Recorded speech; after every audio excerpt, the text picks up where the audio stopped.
Við Þjóðveg 1 stendur Víðigerði sem hefur lengi verið áningarstaður fyrir ferðalanga í Húnavatnssýslum. Hér rekinn veitingastaðurinn og hótelið Northwest og eftir gómsætan hádegisverð ekki úr vegi að spjalla svolítið við gestgjafana. Já, við komum inn upprunalega 2012 verslunarhelgina, ég og maðurinn minn, ákváðum að prófa þetta. Og í framhaldi því kom Kristinn sonur minn hérna og var að vinna hérna með okkur. Og þetta var bara svona einhver skyndi hugdetta, gera eitthvað annað en að lítið vinn í bænum og svona. Svo kem ég hérna inn í þetta fljótlega eftir það og við kaupum þetta held í 2014 og við erum svona bara búin að vera markvisst að byggja þetta upp síðan. Og þá sem sagt opnum við undir þessu nafni Northwest 2014. Já. Hvaðan komið þið upphaflega? Frá Reykjavík. Maðurinn minn var upprunalega frá Akranesi en við byggum alltaf í Reykjavík.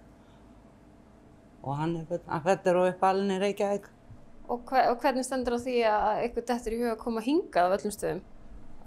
Þetta var svona eins og ég segi, einhver skyndi hugdetta. Maðurinn minn hafði verið að vinna sem fasteignasali og honum svona var haft samband við hann að þetta væri til sölu. Svo hann svona kom með þessu uppástungu, við eigum ekki bara að láta vaða og prófa þetta sjálf.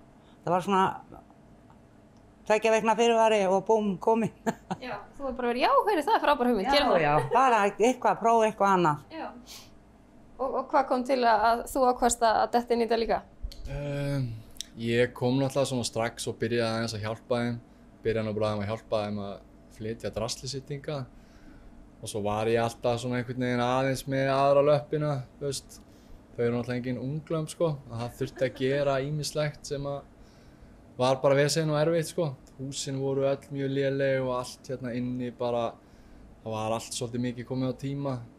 Þannig að ég byrjaði svona einhvern veginn bara að brasa í þessu með þeim strax og svo þegar ég var svona tekin ákvörðun að gera þetta af einhverju alvöru, þá svona myndi ég segja, þú veist, þá var það, ef það átti að gerast, þá þurfti ég eiginlega að vera með, sko. Þannig að það endaði bara þannig og sem að bara allt í lagi og bara búið að vera gaman, sko. Búið að vera mjög erfitt, oft á tíðum, en bara búið að vera gaman líka og náttúrulega bara fræðandi og búin að kynnast fullt af skemmtilegu fólki hérna og náttúrulega bara gaman að sjá staðinn alltaf vaxa hægt og rólega á hverju ári.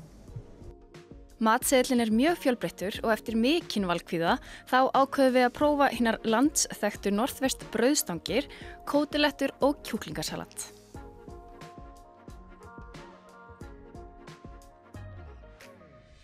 Við bara tókum þá ákvörðun að, þú veist, fara bara alla leið með þetta og reyna bara að leggja upp með að gera góðan veitingastað þannig að fólk sem virkilega langar að fá sér góðan mat á leiðinni hafi val. Já, bara eins góðan mat og við gátum gert en ekkert of flókið samt. Þú veist, þetta þó eins og segir, þetta ekkert venjulegt en þetta samt ekkert mjög flókið. Þetta allt bara eins og við þekkt bara lambakótilettur og kjötsúpa og þorskurinn og hamborgara en við gerum alltaf eins vel og við getum mögulega gert og kaupum eins gott hráefni og við getum fengið. Þannig að það svona svolítið bara búið að vera rauði þráðurinn í þessu hjá okkur og þess vegna svona held ég að þetta sé búið að batna og vaxa hjá okkur á hverju ári bara því að við reynum að leggja allt í þetta, sko. Hérna, það svona nánast hægt að segja að brauðstangirnar ykkar séu landsfrægar orðnar eiginlega og við fengum nú að smakka, það voru bara alveg dásamlegar. Hvernig hvar getið fengið uppskriftina? Sko, allir við verðum ekki að vera hreinskilin með þetta. Jú. Við vorum alltaf bæði að vinna hjá bróður mínum, sem sagt, hann átti Hróa hattastaðina ásamt öðrum í Reykjavík og þetta var svona þeirra sér, svo lokuðu þeir allir, þannig að við fengum leyfi hjá honum til að nota uppskriftina. Þetta svona mjög svipað, þetta ekki alveg það sama, en þetta mjög svipað á brauðstangirnar sem voru á Hróa. Ég svona pínu forvitin með að þegar maður nú bara alinn upp í bænum og svona, þá hlýtur að vera svolítið öðruvísi að búa hér. Já, það var svakalega mikið breyting og ég skal alveg viðurkenna það að ég var bara stundum í byrjun og veist hvað ég búin að koma mér út í, sko. Kannski sérstaklega í vetur. Já, í vetur, það var alltaf líf og fjör yfir sumar, en veturnir, maður kunni ekki þetta, það ekkert að sker, skilur. Maður var nú bara að fara í bíó og út að borða og bara allt sem að datt í hug, skreppa í bæinn. Kannski líka bara að þetta, þú veist, að svo loka bara heiðarnar og maður kemst ekki neitt og það er svona, já, þetta er rosa mikil breyting að koma svona, skilja allt sitt eftir í Reykjavík. Og okkur líður ofsalega vel í dag, svona, þannig að það kom fram að fullt af frábæru fólki hérna sem við erum búin að kynnast. Já, og búið að hjálpa okkur mikið. Hjálpa okkur ótrúlega mikið. Ég held að við getum alveg bara tekið það skýrt fram að ef við ekki fengið alla þá hjálp sem við erum búin að fá hérna frá fólkinu á svæðinu, þá hefði nú ekki verið hérna mjög lengi, sko. Það er bara, já. Og allt í lagi bara að taka það fram, það eru hérna hjón sem hafa staðið með okkur frá byrjun og þau heita Heddi og Diddi.